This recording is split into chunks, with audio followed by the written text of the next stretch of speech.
Yep, hypothetically. So yeah, we're at 52 minutes, right? That was our main story, but you had a story you wanted to bring to the audience as well, Yes. uh, and This one kind I of think is going to be a big lined hit. up this week.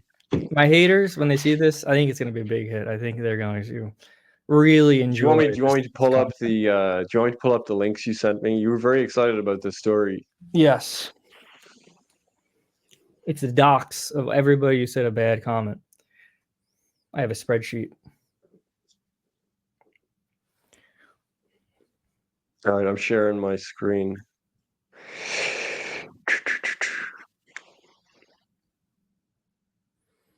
Let's accept cookies. All right. There's a video earlier prior. If you scroll up a little bit, a Bloomberg tweet. A Video. video on this art. Oh, look, it's paywall. Oh, Damn. it's paywalled. That's all right. We can just watch You the should, the video, and then you there's should have sent me the archive link. yeah. I'll send you the link to the tweet here. Okay. Oh yeah, yeah. You sent me this. I remember now. Okay. This is the CEO announced it. That one, right? Yes, Jonathan Ross. So I can do a little intro, and this is a lot of you guys probably know about ChatGPT, and you're probably very upset because it doesn't let you say the N word and it doesn't let you say Nazis are good. And personally, I don't really care about that stuff. Personally, I'm more of an intellectual than an idiot, so I don't really care about that, and I'm excited by it. And this is not ChatGPT. This is different. This is called Groq. Groq with a Q instead of a K. Groq with a K is Elon Musk's crappy AI system. This is different hardware. So the way machine learning and the way LLMs, which are basically what is ChatGPT really is, how they work is they use GPUs to basically do a bunch of calculations really fast, and it works. It works pretty well, right? It's still a little silly, but it works very well, and at least from the perspective of the person. But the problem is they work well enough, but they don't work perfectly, and they're kind of limited because GPUs are made more for rendering video. They're made more for playing video games, rendering 3D models on Blender, that sort of stuff.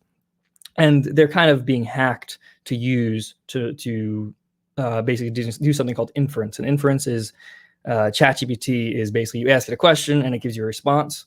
That's what inference is, right? And they use the GPUs. They have these big servers, billions of dollars, hundreds of billions of dollars, huge warehouses full of GPUs, and that's very expensive. And it works well enough, but it's not really the software and the hardware is not really optimized for what LLMs, which are large language models, and that sort of thing, are actually doing. And so there's a company called Groq. It's actually from upstate New York. It's from Buffalo, and they are making these chips that are not GPUs, and they're actually very, very different in how they're made. And they were originally for machine learning and that sort of thing, but they're like 10 times, 20 times, 100 times faster than GPUs. So the problem with this is that it's a small company and they're kind of working, they're not in China, they're not in Silicon Valley, and they're very limited. They're very limited just by virtue of being a real company that's new. And they're starting to get funding, they're starting to get money.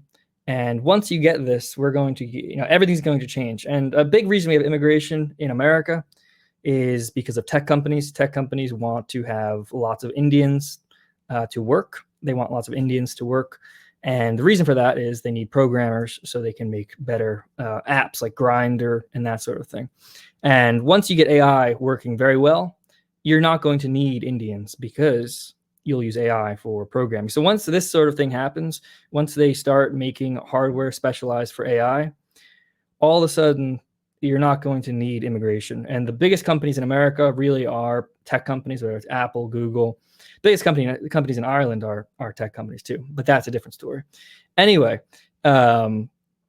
once AI gets really good and once it can be replacing programmers that are swarthy, all of a sudden the biggest companies that do a lot of the lobbying and basically pay the bills for different senators and congressmen and people who set policy, they won't need the Indians. And once they don't need the Indians, they're going to their entire incentive structure of what they're advocating for in the government will change, and we will get a future that's a lot nicer, a lot cleaner, and a lot less smelly. And so I'm very excited for this for Groq, because not only that, but also from the technology standpoint, it will change. AI will change the way we interact with computers, what you can do. You won't have to use other people's software. You can make your own software. It'll really turn technology from what it's been recently, which is just ways to extract value from people, give them YouTube videos, Twitch streams, YouTube streams, video games, porn, all that stuff, to actually turning technology back into a tool like a shovel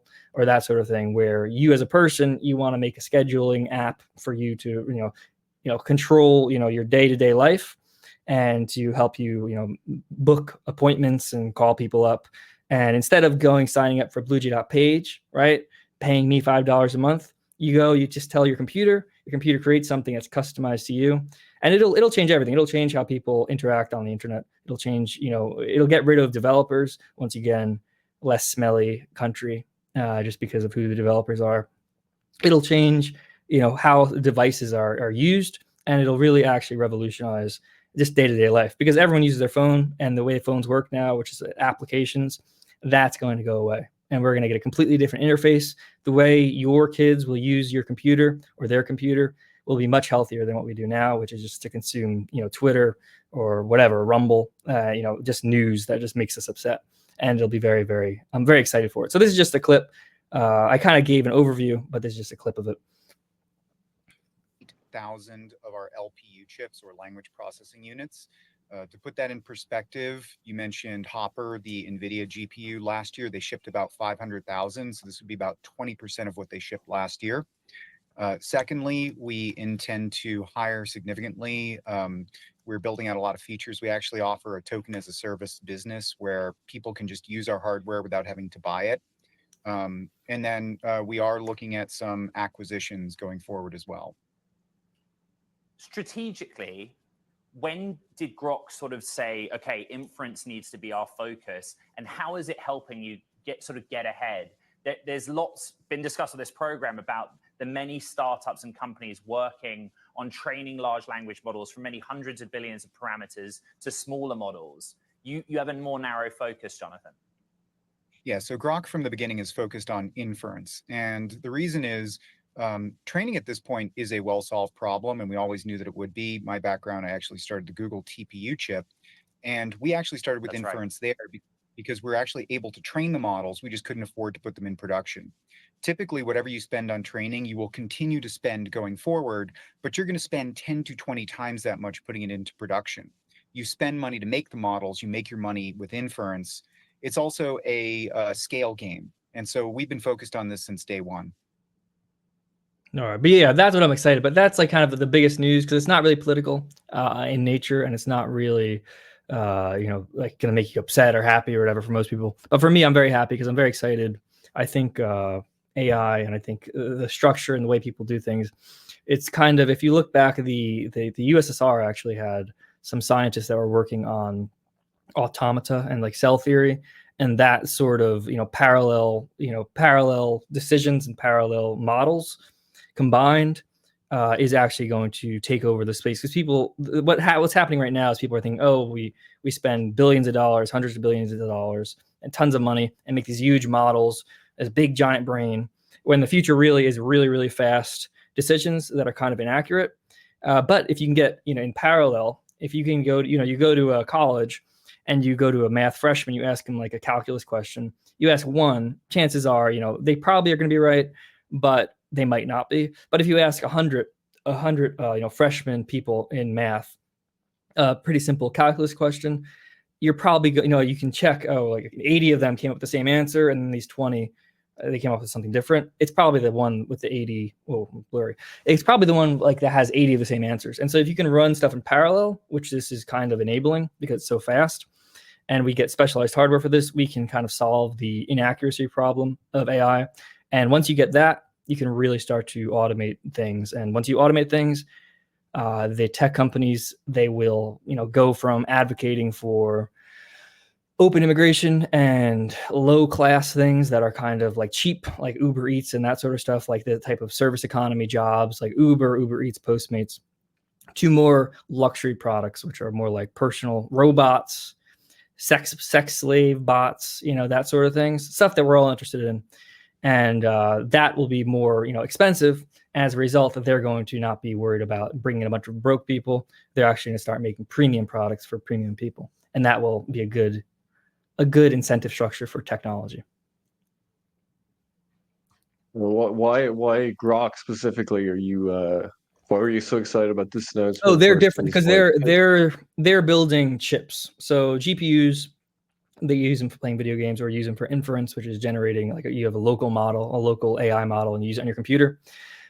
These are generating like physical chips. Like the structure of them is actually different than how we do CPUs or GPUs, and there's a physically different product. It's actually kind of like futuristic if you think about that. Like right now, all the AI is kind of built to operate in the context of a GPU or a CPU, and this is called an LPU. And so this is a completely different, like it's like picture going from like the horse and buggy to a car. And so this will fundamentally, once this starts getting adopted, once people start writing software for it, and once it becomes available in a bigger company picks it up or buys Groq, that will kind of revolutionize how because it is just so much faster. It's essentially like 10 to 100 times faster at inference than the traditional models and the traditional hardware we have. Do you think we'll get some of the super bullish AI people talk about this, where like if you get powerful enough hardware that you can just have the AI like start developing itself because it can just like iteratively make improvements. So there's something called there's synthetic like no limit data. on that.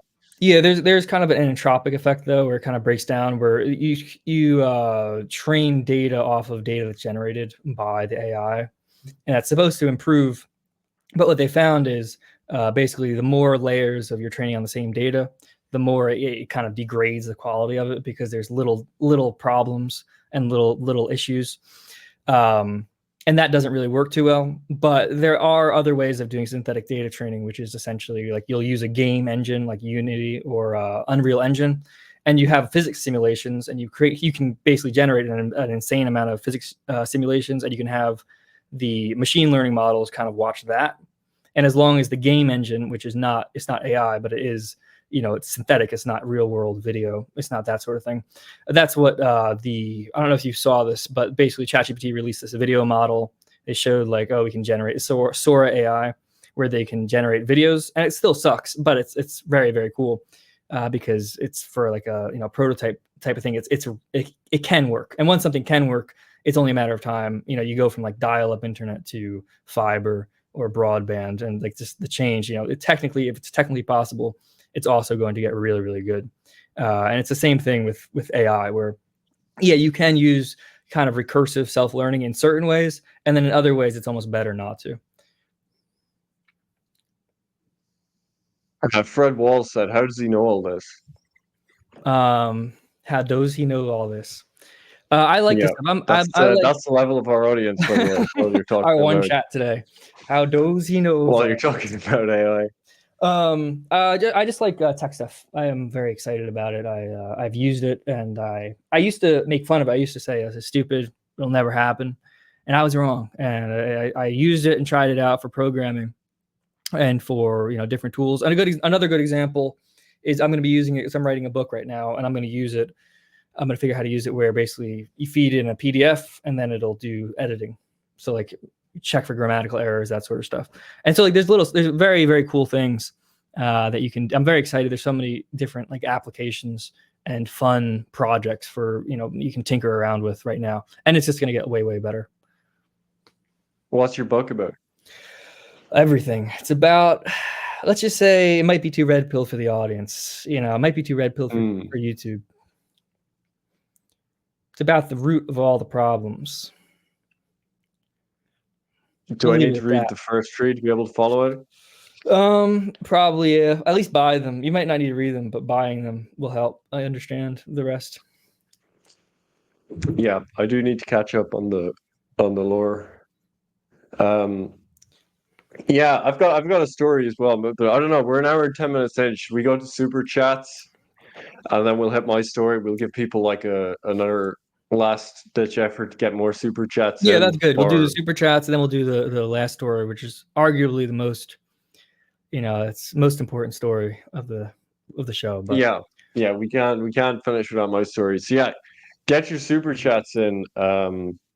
Fast approaching the end of the show, and you can keep us on air with your super chats. Let's see. Benson, $25. Thank you so much. He said, "What were both of your favorite, worst, or best subjects in school?" You can go first. My favorite was mythology because it was just kind of like just stories, and it was very easy because it's just kids' stories. My best subject would probably be writing, even though it kind of sucked. And my worst subject would probably be chemistry and biology because I can't remember details. I just memorize how different molecules are formed. It just doesn't make any sense to me, and why would I want to know that? There was no use for it in real life, and so. But my best actually was probably sports because I'm very athletic. All right, yeah, my favorite subject was probably history, and my best subject. I was good at history, but my best subject was probably English. I actually got a little award for getting the best leaving certificate in English in my school. I got a perfect result. So my worst subject was probably I was never fond of learning languages. I've kind of I think I might be ADHD. Like I can't focus on something if I don't like really want to learn it. So I could never get into any languages. So yeah. Thank you for the $25. Woodstown Settler said incentive activated, and he said $20. Thank you. Well, that's Thank nice. you. That's a good incentive. Only Gripe said $5. He said, Chief Keith Souza, the contrasting colors are doing wonders, handsome man. Thank you, Only Gripe. Gustav sent $10. Thank you, Gustav. He said, I love this show. It was great to see Keith Woods back, and Nick Fuentes was the perfect choice for a video appearance. Lose the douchebag. Look, that was another bot. Yeah. I shouldn't have read. I didn't know that was coming up. That's like ChatGPT 2, you know? That's not even ChatGPT 3. But you will still get half of that super chat. It's true. So who's the idiot? Not our audience. They should keep he should send more. Yeah, keep sending money. Maybe it'll work. Keep sending more. The more money you send, the more chance there is I get fired.